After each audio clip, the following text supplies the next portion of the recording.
Hi everybody, I'm here to show you a quick way to get rid of all the scraps that you're left when you're using a designer series paper pack. So when you have all these little pieces and you don't really know what to do with them, a simple thing to do is just to cut strips or punch circles. Now I'm using the Home for Christmas designer series paper here, and I'm using the remnants of my package. And what I did was I started off with a base card that was 8.5 by 8 inches, and I scored it at 4 on the 8-inch side. So my card now is actually 4 inches by 8.5. And then what I did was I just took a couple of strips of paper. The first one is designer series paper. It's about an inch wide and 8.5 long. And I did the same thing. I took about a 1/2 inch strip of cardstock. This is real red cardstock, and it's a 1/2 inch width by 8.5 length. The other thing I did was I just took a piece of our gold ribbon, and I've added on the back some of our tear tape. And all I'm going to do is take off the backing, and I'm going to adhere this just to give the real red cardstock the illusion of being a little bit smaller, and to sort of get rid of the stark line over here between the two pieces of paper. And this is a really nice way of using up some ribbon also.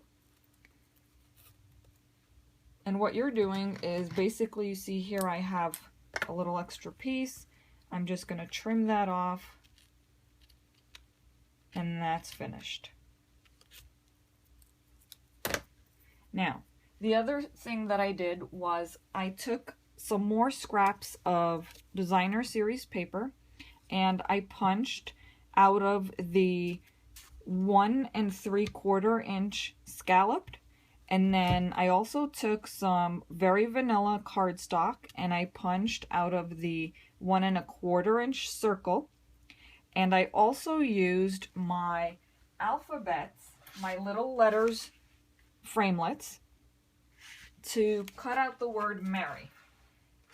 I used my glue tip needle with this glue, and I adhered the letters down onto the very vanilla cardstock. Then I adhered that onto the scalloped circles. Now my next step is going to just be placing glue dots, dimensionals on the backs of all these scallops.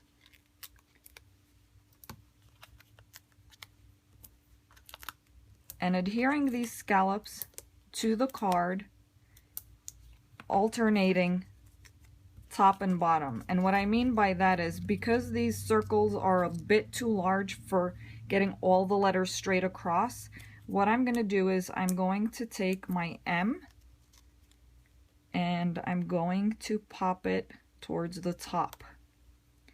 And I'm going to play around with the layout first. And I'm just going to alternate here. The R, and Y. Now the reason I'm not peeling the backing off yet is because I want to make sure that my first letter and my last letter are at the same position from either end. So I will peel off the dimensional backing on the Y and then adhere that down. Now that'll give me room to just kind of balance these 3 letters in between, and then that looks good enough for me. I'll take the R in the middle, do the same, and then I will do these 2 because now everything is spaced evenly and I can just get the E and the R in where I need them to be.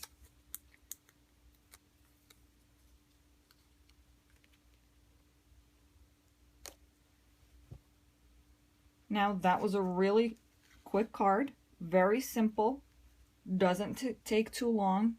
And if you're doing a whole bunch of these cards, you can really punch all of this out in no time and cut your strips down in no time, and then just do it as an assembly line and get your cards done really quick. Well, I hope you enjoyed this video. See you next time.